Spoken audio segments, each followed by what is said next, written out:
Hare Krishna. Welcome to my YouTube channel Everyday with Bhagavad Gita. I am Madhuri. I am happy to share with you all that the subscribers count has crossed 1000.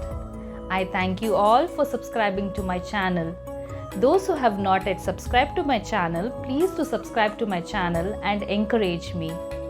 Today, let us recite chapter 1 from text number 1 to 25 of Bhagavad Gita verses. It is said that whoever recites or listens to Bhagavad Gita verses in their homes will not face sorrow in their lives.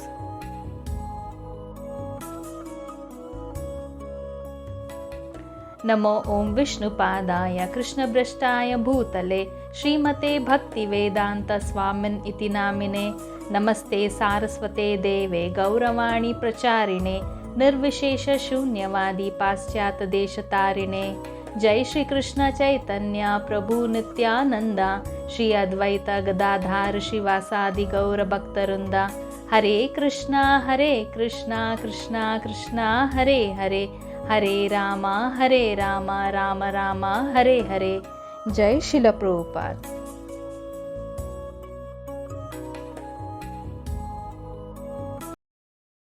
अथ प्रथमोऽध्यायः अर्जुन विषाद yoga. Observing the armies on the battlefield of Kurukshetra.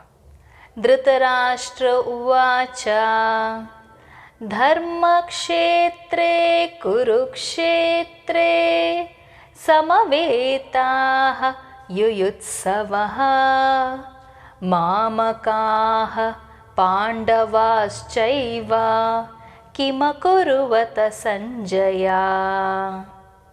Translation. Dhritarashtra said, O Sanjaya, after my sons and sons of Pandu assembled at a place of pilgrimage at Kurukshetra, desiring to fight, what did they do?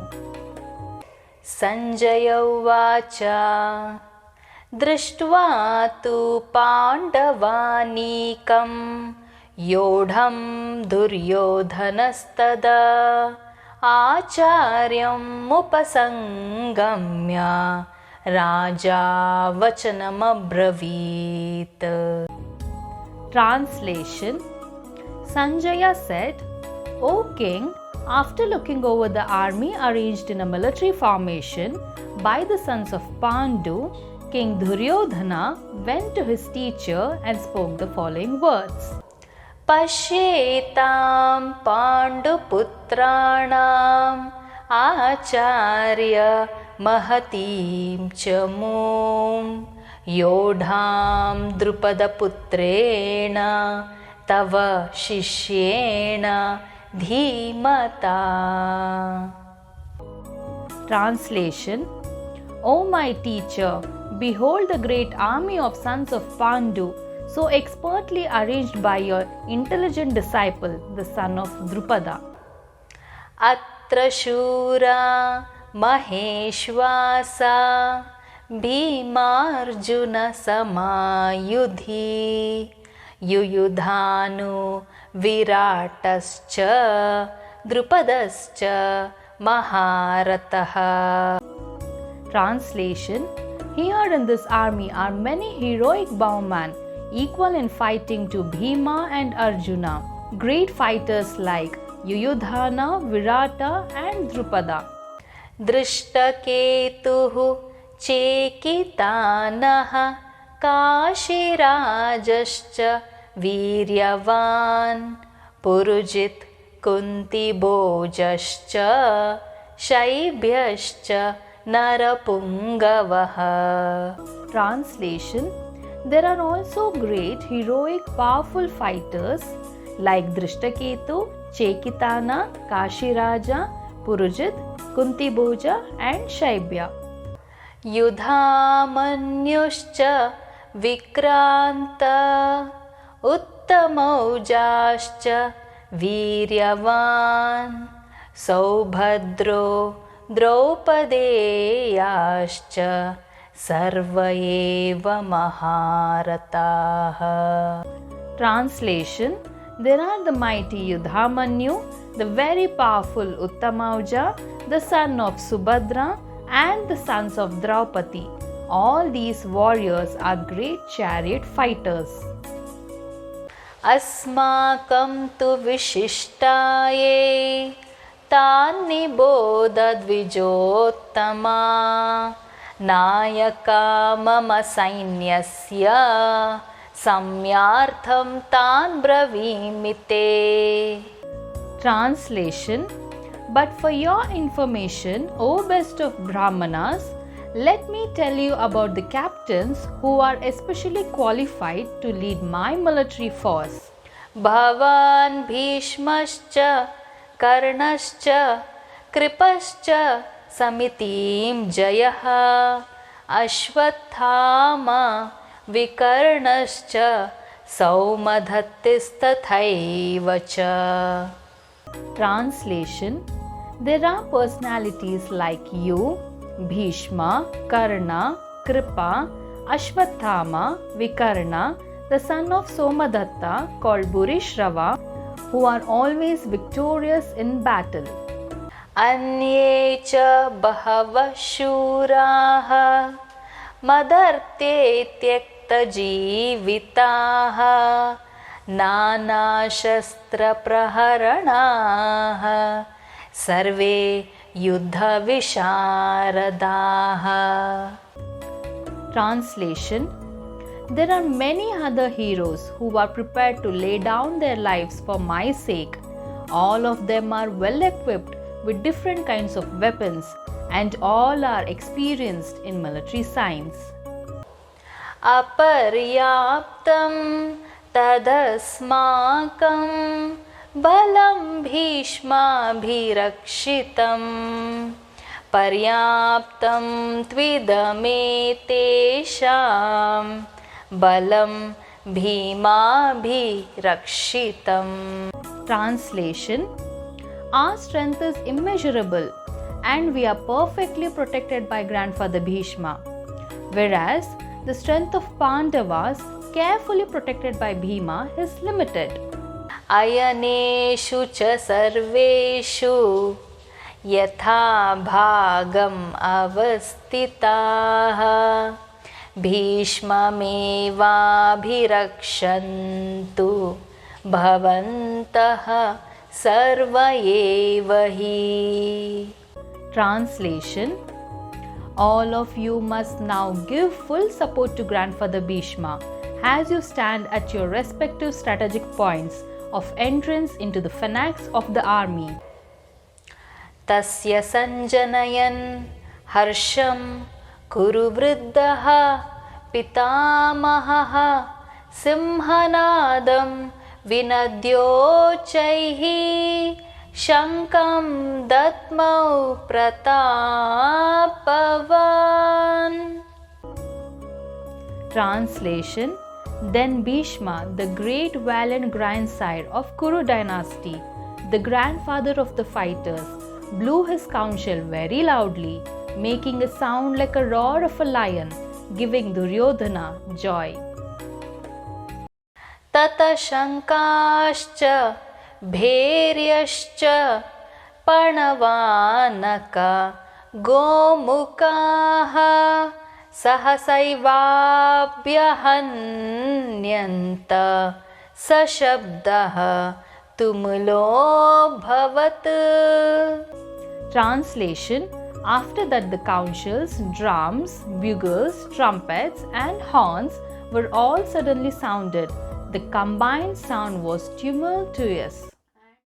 Tata shvetaihi ahairyukte mahatin syandane stitau madavaha pandavaschaiva divyau shankau pradatmatuhu. Translation: On the other side, both Lord Krishna and Arjuna, stationed on a great chariot drawn by white horses, sounded their transcendental conch shells.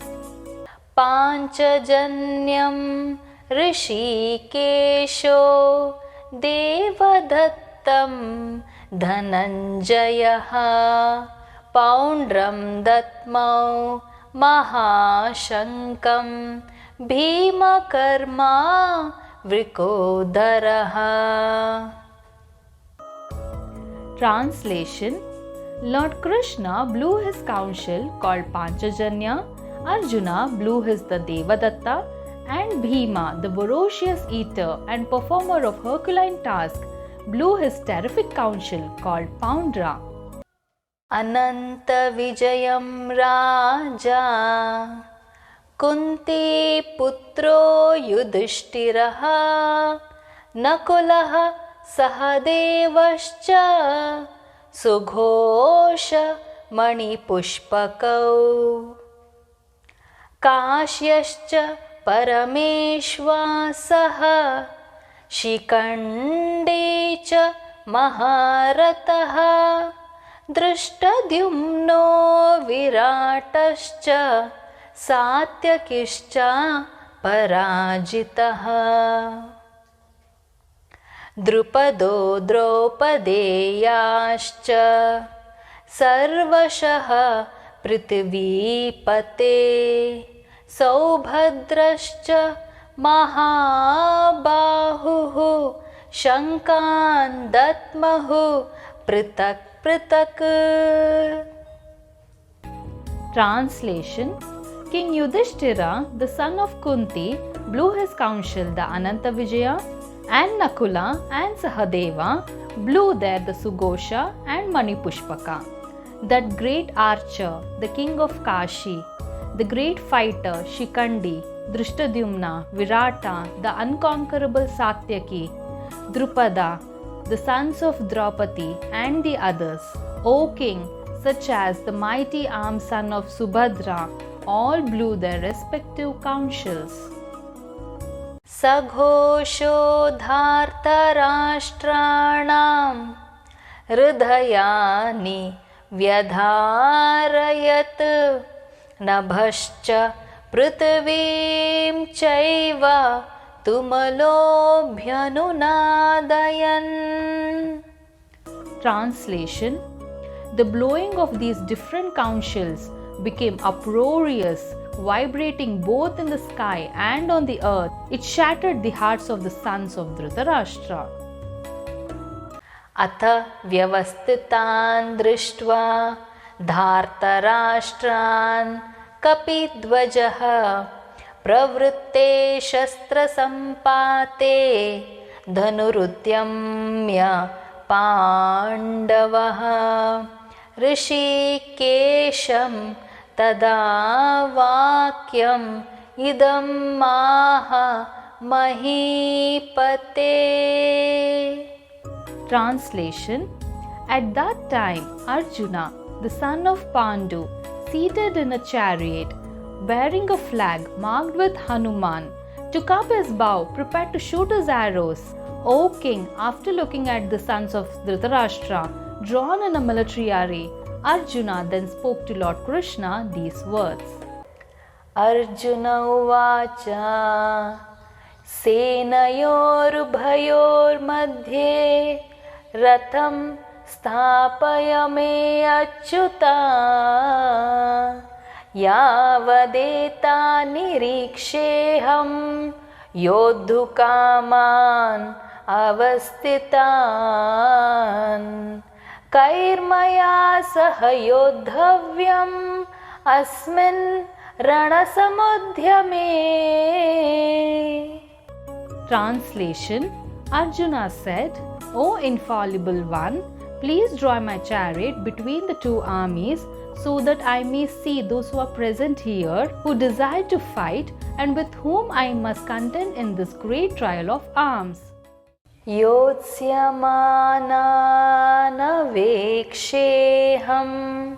yayetetra samagataha dhartarashtrasya durbuddhehe yuddhe priyachikirshavaha. Translation: Let me see those who have come here to fight, wishing to please the evil-minded son of Dhritarashtra. Sanjay uvacha evamukto rishikesho gudakeshena bharata सेनयोरुभयोर्मध्ये स्थापयित्वा रथोत्तमम्. Translation. Sanjaya said, O descendant of Bharata, having thus been addressed by Arjuna, Lord Krishna drew up his fine chariot in midst of armies of both parties. Bhishmadrona pramukatah सर्वेषां च महीक्षिताम् उवाच पार्थ पश्येतान् समवेतान् कुरूनिति. Translation. In the presence of Bhishma, Drona and all other chieftains of the world, the Lord said, just behold Partha, all the Kurus assembled here. Here we learn chapter 1, text number 1 to 25 of Bhagavad Gita. To read Bhagavad Gita along with me, please subscribe to my channel, click on the bell icon to get notifications, and also share and like my videos. We shall meet in our next video with next text of chapter 1. Hare Krishna. Hare Krishna, Hare Krishna, Krishna Krishna, Hare Hare, Hare Rama, Hare Rama, Rama Rama, Hare Hare. Hare Krishna, Hare Krishna, Krishna Krishna, Hare Hare.